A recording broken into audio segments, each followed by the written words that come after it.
வரகாத்துஹு. அன்புக்குரிய சகோதரர்களே, நேற்று முந்தைய தினம் சவுதி அரேபியாவினுடைய இளவரசர் அல் வலீத் பின் தலால் லண்டனுடைய நீதிமன்றத்தில் ஒரு அவதூறு வழக்கு தொடர்ந்திருக்கின்றார். தன்னை பற்றி அவதூறாக செய்தி வெளியிட்ட அமெரிக்காவின் போர்ப்ஸ் பத்திரிகையின் மீதுதான் இந்த அவதூறு வழக்கை அவர் தொடுத்திருக்கின்றார். எதற்காக அவதூறு வழக்கை தொடுத்துள்ளார் என்பதை பார்த்துவிட்டு எல்லாம் அதிர்ச்சியில் அமர்ந்திருக்கிறார்கள்.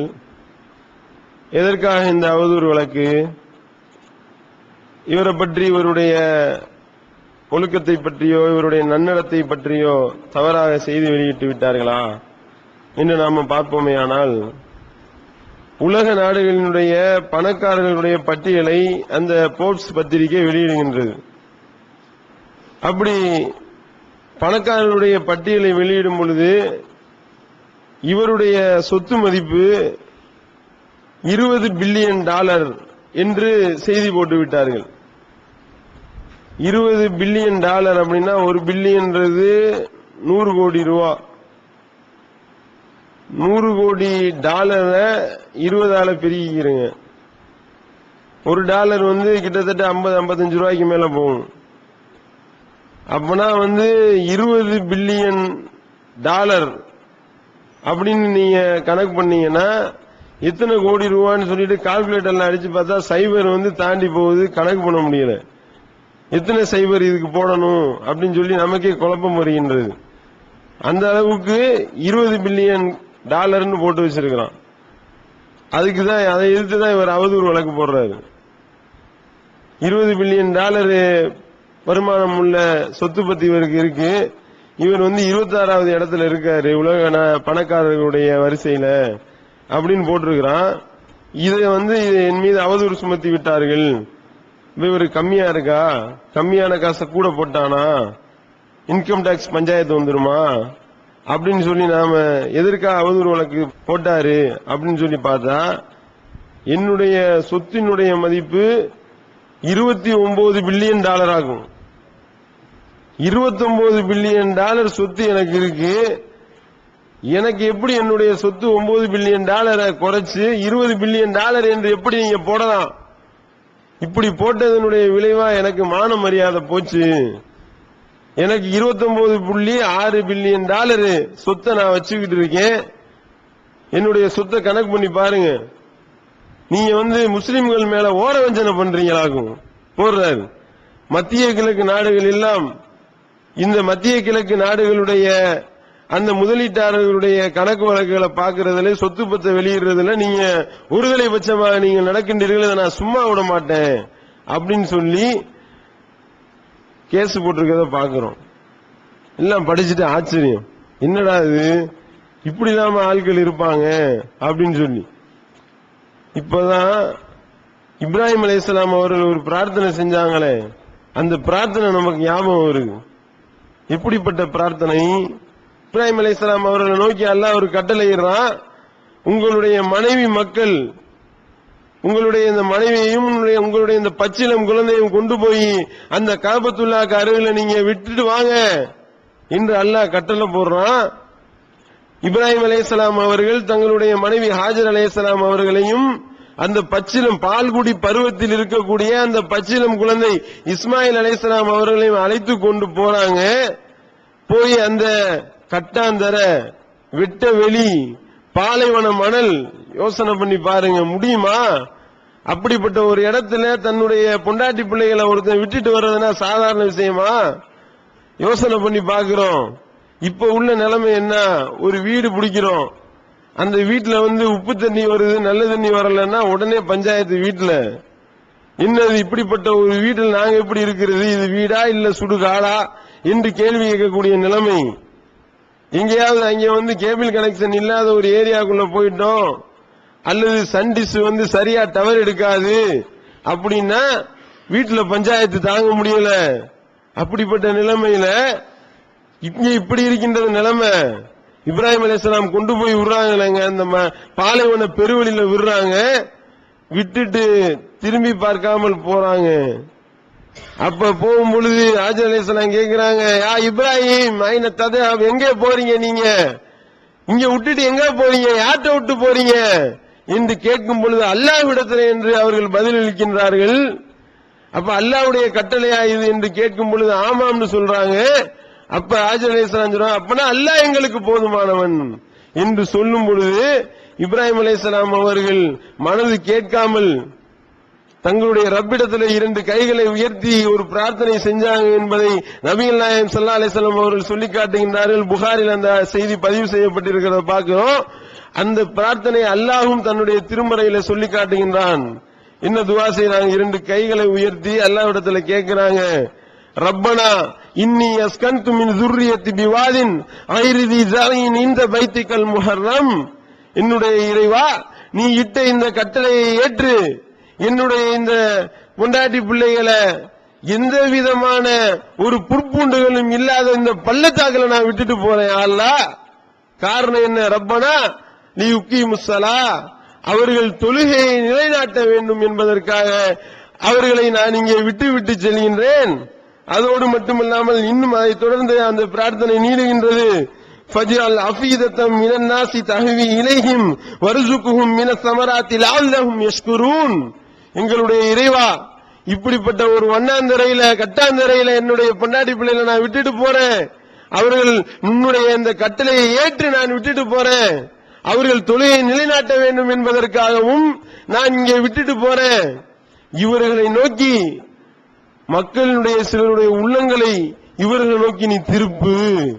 அதோடு மட்டுமல்லாமல் இவர்களுக்கு உணவாக கனி வகைகளை நீ வழங்குவாயாக. இப்ராஹிம் அலைஹிஸ்ஸலாம் பிரார்த்தனை செய்றாங்க. நினைச்சு பார்க்க முடியல, இப்படிப்பட்ட ஒரு பாலைவன பெருந்துவெளியை எவனாவது தேர்ந்தெடுப்பானா? அங்கே போய் வேலை பார்த்து அங்கே போய் செத்து சுண்ணாம்பாயி அந்த ஊரை தேர்ந்தெடுக்கிறதுன்றது இந்த உலகத்தில் நடக்கிற காரியமா?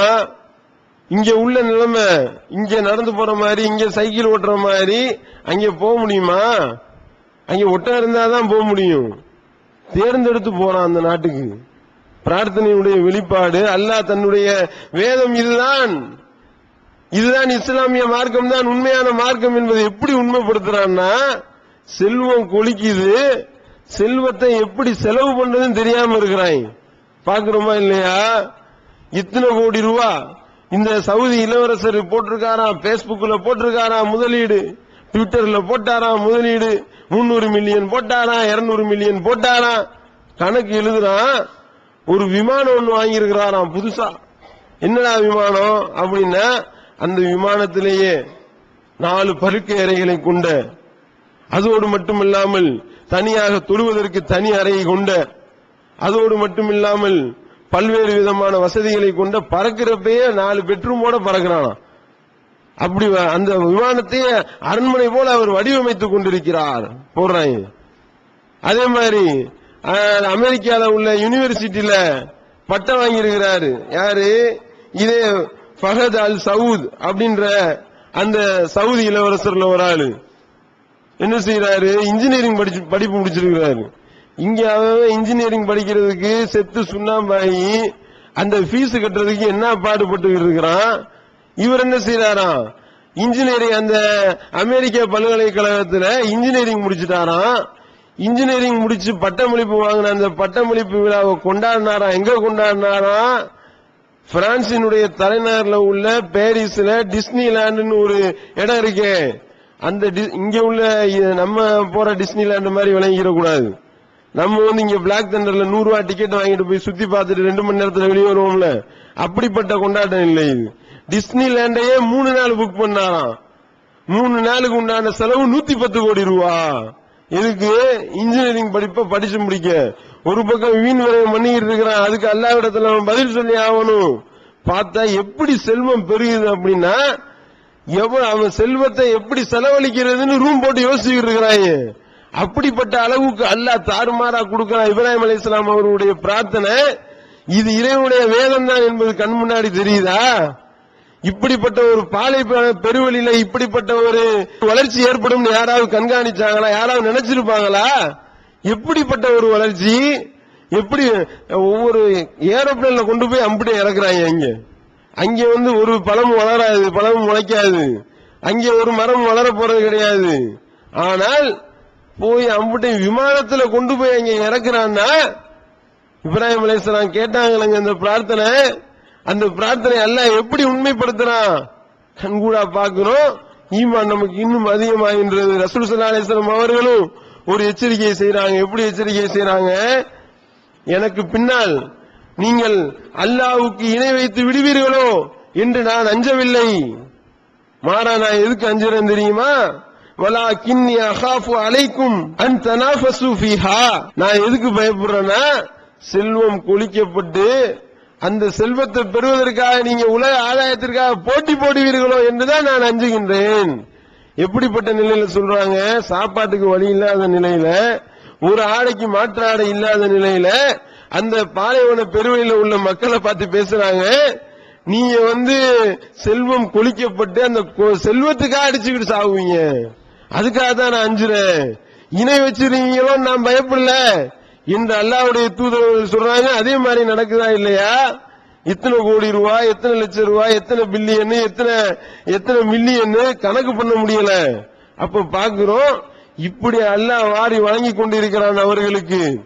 இதுவே அல்லாஹ்வுடைய வேதம் உண்மைப்படுத்தப்படுவதற்கு இது ஒரு மகத்தான சான்றாக இருக்கின்றது. இஸ்லாமிய மார்க்கம் இதுதான் சரியான மார்க்கம் என்பதை உண்மைப்படுத்த இது ஒரு சான்றாக இருக்கின்றது. ஆனா அதே நேரத்தில் ரசூல் ஸல்லல்லாஹு அலைஹி வஸல்லம் எப்படிப்பட்ட ஒரு அழகான வழிகாட்டுதலை காட்டிட்டு போனாங்க இந்த பொருளாதார விஷயத்துல.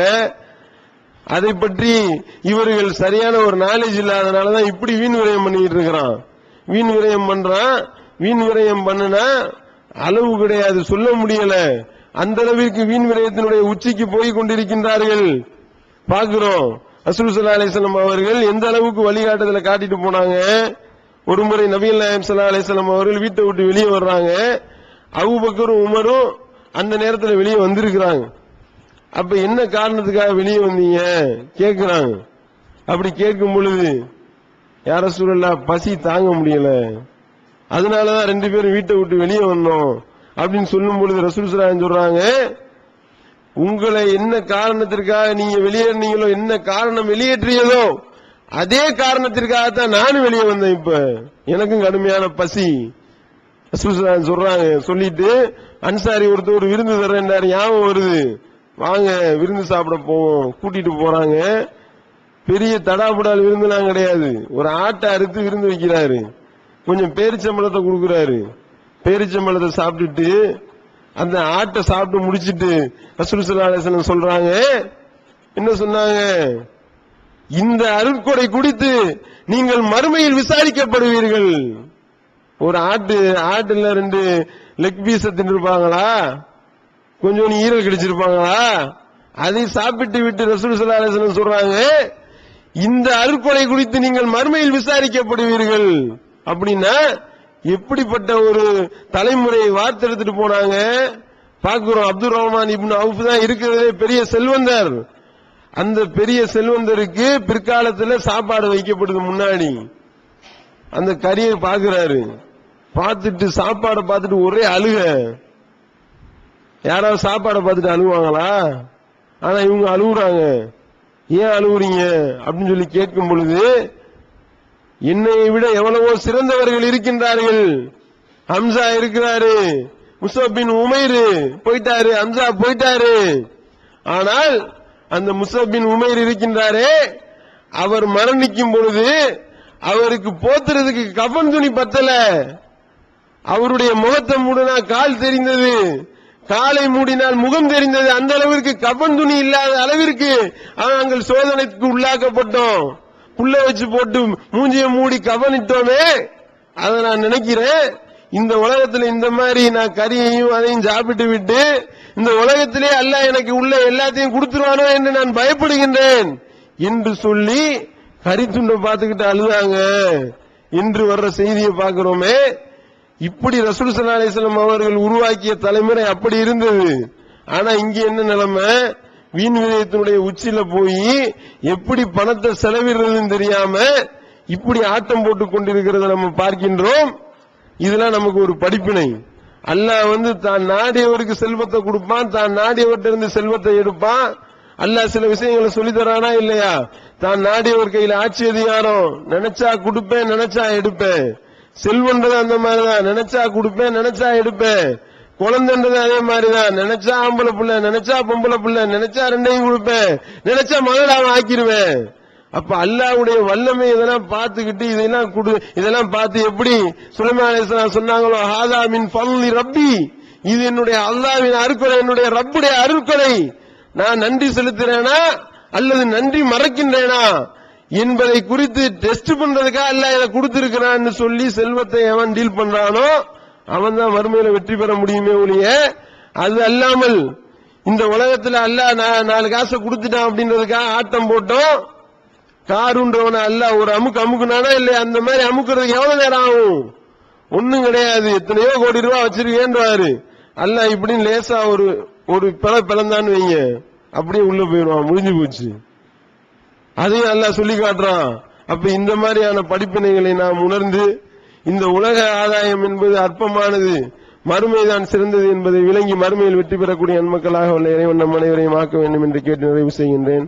வாயிதவான் அல்ஹம்துலில்லாஹி ரப்பில் ஆலமீன்.